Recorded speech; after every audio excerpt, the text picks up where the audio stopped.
इस वक्त कांग्रेस के कार्यकर्ता, वो लोग, वो चेहरे, पार्टी लोगों के बीच में जा रही है। लोगों को लेकर के आपके क्या प्लान्स है अगर आपकी पार्टी जो है वो पावर में आती है? तो आपने विश्वास की बात की, जैसे देखा जाए तो चौधरी लाल सिंह जी जो हैं वो पहले कांग्रेस में भी थे, बाद में डोगरा स्वाभिमान संगठन पार्टी भी रही उनकी, और अब जाकर के कांग्रेस से कंटेस्ट एक बार फिर से कर रहे हैं।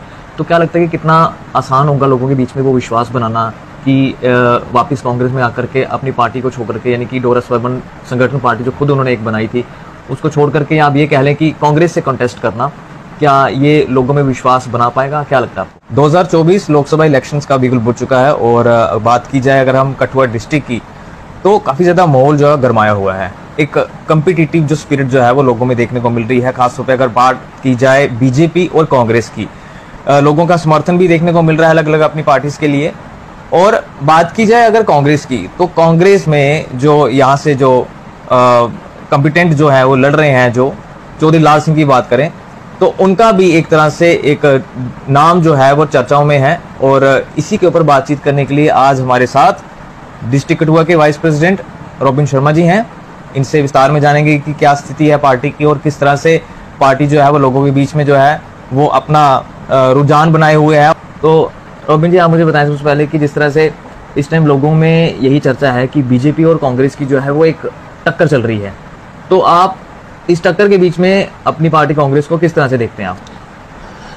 निशांत जी, जैसा कि आपने देखा होगा जिस दिन चौधरी साहब ने अपना नॉमिनेशन फॉर्म भरा था और हजारों की भीड़ कठुआ में उमड़ी, और जो कार्यकर्ताओं में उत्साह मिला, कार्यकर्ता तो था ही था, लेकिन कठुआ डिस्ट्रिक्ट की जनता, डोडा से जनता और उधमपुर से जनता जो आई हुई थी, अलग अलग पार्टियों का समर्थन था, तो एक अलग ही तरह का उत्साह जो कठुआ में देखने को मिला।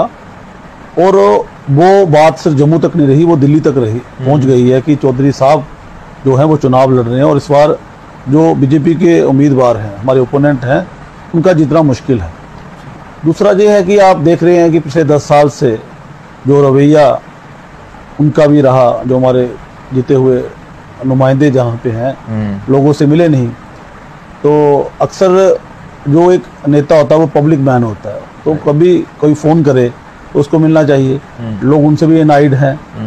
चौधरी साहब लोकल हैं, और जो भी उनका टेन्योर पिछले 22-23 साल का पावर में रहा, तो मिनिस्ट्री में रहे, वो एज ए MLA रहे, MP रहे, अच्छा टेन्योर रहा, और लोगों के बीच में वो रहे, लोगों का काम किया। और जब भी किसी ने भी, आप जो हमारे पुराने जहाँ पे MP थे, तो मेरे को नहीं लगता वो लोकल कोई आम आदमी, जो आम कार्यकर्ता उनका उनको फ़ोन करता होगा, जब वो किसी का फ़ोन उठाते होंगे। लेकिन चौधरी साहब का ये है कि कोई उनका कार्यकर्ता है या नहीं है, चाहे वो जम्मू कश्मीर को छोड़कर बाहर का भी होगा, तो वो किसी भी टाइम उसको फ़ोन करेगा। चौधरी साहब उसका काम कर सकते होंगे और उसका काम किया होगा। तो वही जब हज़ारों की भीड़ कठुआ में देखने को मिली, तो वो वही परिणाम है कि चौधरी साहब एक ग्रास रूट लेवल पर काम करने वाले नेता है। और आने वाले चुनाव में जो है 19 अप्रैल को हमारे वोट पड़ेंगे, तो मेरे को पूरी उम्मीद है कि चौधरी साहब यहाँ से भारी बहुमत से जीतेंगे। आपने विश्वास की बात की, जैसे देखा जाए तो चौधरी लाल सिंह जी जो हैं वो पहले कांग्रेस में भी थे, बाद में डोगरा स्वाभिमान संगठन पार्टी भी रही उनकी, और अब जाकर के कांग्रेस से कंटेस्ट एक बार फिर से कर रहे हैं। तो क्या लगता है कि कितना आसान होगा लोगों के बीच में वो विश्वास बनाना कि वापस कांग्रेस में आकर के अपनी पार्टी को छोड़ करके, यानी कि डोगरा स्वाभिमान संगठन पार्टी जो खुद उन्होंने एक बनाई थी उसको छोड़ करके आप ये कह लें कि कांग्रेस से कंटेस्ट करना, क्या ये लोगों में विश्वास बना पाएगा? क्या लगता है आपको? देखो, ऐसा है कि चौधरी साहब जो है वो, उनका जो सफ़र पॉलिटिकल जिसमें पावर आने का, ऐसे तो वो स्टूडेंट लाइफ से इस राजनीतिक कैरियर की शुरुआत हुई, वो पहले स्टूडेंट्स के लिए लड़े। तो 1996 में उनका शायद पहला चुनाव उन्होंने जीता, और बसोली से जीता, और तिवारी कांग्रेस से जीता, और मात्र पूरे देश में एक अकेले विधायक जीते। जीतने का कारण ये था कि वो लोगों की बात सुनते थे, लोगों की बात करते थे, लोगों के लिए लड़ते थे। और बसोली में एक मूवमेंट हुई लैंड को लेकर, जब वहाँ पे डैम बना, तो उन लोगों को जो मुआवजा था वो कम मिल रहा था। चौधरी साहब ने वो उनकी फाइट लड़ी, उनको अच्छा रेट दिलवाया, और उस कारण वो चौधरी साहब वहाँ से जीते। फिर उसके बाद उनका 2002 के बाद भी जो उनका टाइम रहा, सेकंड टाइम मिनिस्टर बने, फिर MP बने। रही बात आपने जब की कि उस टाइम कांग्रेस का छोड़ने का कारण था जी, हालांकि जो उस टाइम के कदावर नेता थे, उन्होंने चौधरी साहब का रामलीला ग्राउंड में उनका टिकट अनाउंस किया, बाद में उनका टिकट काटा जाता है, तो मजबूरन फिर वो कहीं भी जहाँ भी वो गए, लेकिन जो उनका काम था वो, चाहे वो बीजेपी में मिनिस्टर रहे, उनका काम दिखा लोगों को। तो वो अपने आप में चौधरी साहब एक ब्रांड है जम्मू कश्मीर में, एक हमारे नेता हैं। और डोगरा स्वाभिमान की बात करें तो ठीक है, उन्होंने डोगरों की आवाज़ को बुलंद किया। दूसरा ये है कि दोबारा कांग्रेस में वो आए हैं। कांग्रेस एक बहुत बड़ी पार्टी है। अब जो अलायंस इंडिया की बात करें तो उसमें हमें, कांग्रेस तो अपनी पार्टी है ही है, लेकिन इसमें हमारी बहुत सारी पार्टीज हैं, लोकल सोशल ऑर्गेनाइजेशंस हैं, सभी का समर्थन जो चौधरी साहब को मिला है। और आप देख रहे होंगे कि चौधरी साहब जहाँ भी जा रहे हैं तो हज़ारों की भीड़ वहाँ पर इकट्ठी हो रही है। उनकी मैडम, उनकी धर्मपत्नी भी कठुआ में, उन्होंने भी मेरे को लगता है कि सैकड़ों मीटिंग्स जहाँ पर की हैं। तो आप देखते हैं कि उनकी मीटिंग्स में भी हज़ारों सैकड़ों लोग आ रहे हैं उनको सुनने के लिए। तो इस तरह का जब आप देखते हैं कि जब वाड़ा लगता है तो लोग बात सुनने के लिए तैयार हैं। लोग चौधरी साहब को जिताना चाहते हैं। अगर आप देखो मीडिया का जो सर्वे है, मैं नेशनल मीडिया की बात तो नहीं करूंगा, नेशनल मीडिया ने तो देश का जो हाल है वो बिगाड़ के रख दिया है, लेकिन मैं सोशल मीडिया की बात करूंगा। अगर आप ग्राउंड में जाएंगे, कहीं भी आप चाय की दुकान पे चले जाएं, बाजार चले जाएं, स्टेडियम चले जाएं, जहां भी लोग इकट्ठे होते हैं, तो आप देखेंगे कि 90% जो वोट है वो चौधरी साहब के लिए है।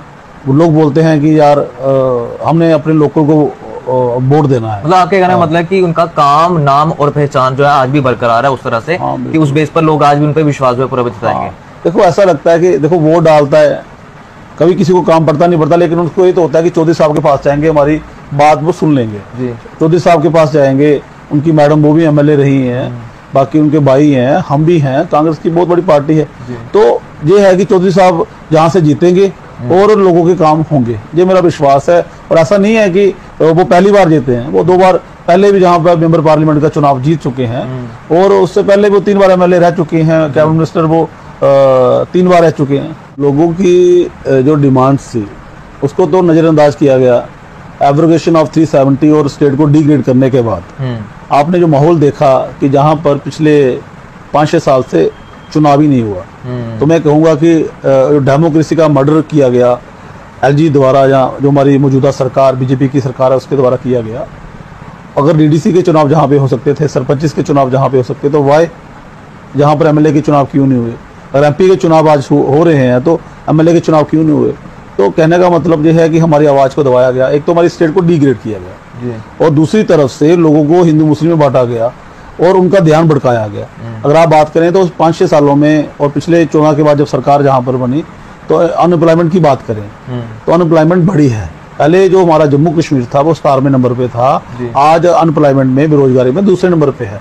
तो बेरोजगारी की सबसे बड़ी बात है।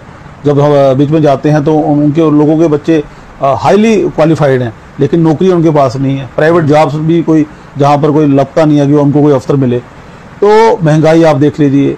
हम अगर सिलेंडर की बात करें तो सिलेंडर आप 400 का जो सिलेंडर था वो अब 1100-1200 की रेंज में है। पेट्रोल डीजल की बात करें, तब जब क्रूड ऑयल उस टाइम बहुत महंगा था, सब्सिडी के तौर पर उस टाइम 70 रुपये पे पेट्रोल दिया गया, 50 के करीब डीजल था। और इनकी सरकार द्वारा वायदे किए गए कि जब मोदी सरकार आएगी तो 30 रुपये या 40 के बीच में पेट्रोल डीजल दिया जाएगा, लेकिन उस पर कोई आवाज़ उठाई नहीं गई। कहीं राम मंदिर के मुद्दे को डाइवर्ट किया गया कि उसके जो मुद्दे थे, हम काले धन की बात करें तो मोदी जी जब 2014 का चुनाव था तो काले धन की बहुत जोर शोर से बात हुई कि जितने भी भ्रष्टाचारी हैं वो सारे अंदर जाएंगे। तो मैं ये बोलता हूँ कि जो मोदी साहब हैं या बीजेपी है वो भ्रष्टाचारियों के बारे में क्या सोचती है। आपने देखा होगा कि बहुत सारे भ्रष्टाचारी नेता जो हैं वो आज बीजेपी में हैं, लेकिन उन पर कोई गाज नहीं गिरती है।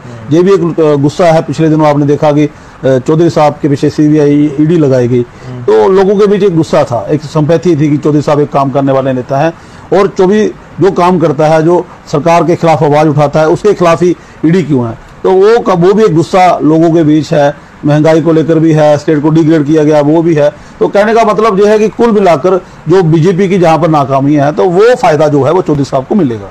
इस वक्त कांग्रेस के कार्यकर्ता, वो लोग, वो चेहरे, पार्टी लोगों के बीच में जा रही है।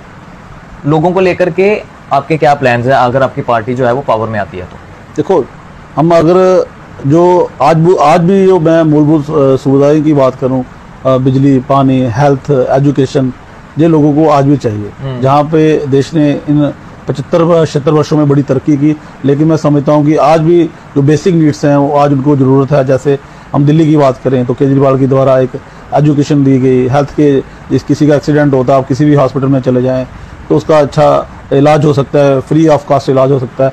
तो चौधरी साहब का भी ये रहेगा कि देखो हमें उनको बताने की जरूरत नहीं है, उनका जो काम है वो हेल्थ में रहे तो उनका काम सामने बोला। लोगों की सपोर्ट मिल रही है आपको? हाँ, लोगों की सपोर्ट मिल रही है। हमारा जो मेन है ये है कि एक तो हमने जो चिट्टा है, अच्छा, जो आप देख रहे हैं स्मैक का नशा जो है वो हमारी युवा पीढ़ी को खत्म कर रहा है। तो हमारी ये कोशिश रहेगी कि चौधरी साहब इस आवाज को लोकसभा में लेके जाएं और रोड पे भी इस आवाज को लेके जाएं ताकि जो युवा पीढ़ी को हम बचा सकें। दूसरा अनएम्प्लॉयमेंट का इशू है कि जहां पर जो जॉब वैकेंसी है, जो हमारे पढ़े लिखे नौजवान हैं, जितनी गवर्नमेंट नौकरियां हम दे सकें उनको दें, और वह प्राइवेट जॉब की जो अपॉर्चुनिटी है वो जम्मू कश्मीर में जो बड़ी इंडस्ट्री लगे, कुछ भी लगे, सबसे पहले प्रायोरिटी जो जम्मू कश्मीर के नौजवानों को मिले। तो बाकी स्टेट बनाने के लिए फाइट करेंगे, जम्मू कश्मीर को द्वारा स्टेट बनाया जाए, और असेंबली के चुनाव हैं उसके लिए फाइट करेंगे। और जितने भी मूलभूत सुविधाएं जो लोगों की हैं उनको तो चौधरी साहब बड़ी ग्रास रूट लेवल पे जानते हैं, तो वो उसको वो पूरा करेंगे ही करेंगे। बाकी जो मेन मुद्दे होते हैं जनता के, तो वो तो हमको भी पता है, उनको भी पता है। तो कहने का मतलब जो है कुल मिला के लोगों को राहत की सांस मिलेगी। अगर दिल्ली में सरकार चेंज होती है तो एक बहुत बड़ा बदलाव आएगा। हमारे राहुल गांधी जी हमारे नेता, अकेले नेता हैं जो आज पूरे देश के लिए लड़ रहे हैं। कई बार बोलते हैं कि जब उन्होंने भारत जोड़ो यात्रा उन्होंने जहाँ पर निकाली उन्होंने, तो कुछ बीजेपी के लोग बोलते थे, तंज कसते थे कि भारत कहाँ से टूटा हुआ है। लेकिन भारत जोड़ो यात्रा का एक मकसद था। जिस तरह से आज बीजेपी द्वारा या संघ के द्वारा नफरत के बीज बोए जा रहे हैं, हिंदू मुस्लिम के प्रति उनको डिवाइड किया जा रहा है, कि उनका सिर्फ बीजेपी का एक ही मोटिव है कि हिंदू वोट को डाइवर्ट करके नफरत के बीज बोकर अपनी कुर्सी को हथियाना है। अगर उनका फोकस महंगाई को दूर करने पे होता, काले धन को वापस लाना होता, बेरोजगारी पे होता, तो एक वादा मोदी सरकार द्वारा बड़े जोर शोर से किया गया था, मोदी द्वारा ही किया गया था कि युवाओं को हर साल 2 करोड़ नौकरियां देंगे। 10 साल जिनकी सरकार रही तो 20 करोड़ युवाओं को रोजगार मिलना चाहिए था ना। तो मेरे को लगता है करोड़ों युवा जीएसटी नोटबंदी के कारण युवा बेरोजगार हुए हैं। और फिर उस मुद्दे को डाइवर्ट करते हैं जो राम मंदिर के साथ। तो राम मंदिर का बेरोजगारी से कोई लेना देना नहीं है। राम मंदिर का कोई हमारी स्टेट को डिग्रेड किया गया, ड्यूटी किया गया, डेमोक्रेसी का मर्डर किया गया, उससे राम मंदिर जी का या राम भगवान का कोई लेना देना नहीं है। राम भगवान की पूजा जो है वो पूजनीय है, पूरे देश के लिए पूजनीय है। लोग उनके सिद्धांत पे चलते हैं, लोग उनकी पूजा करते हैं।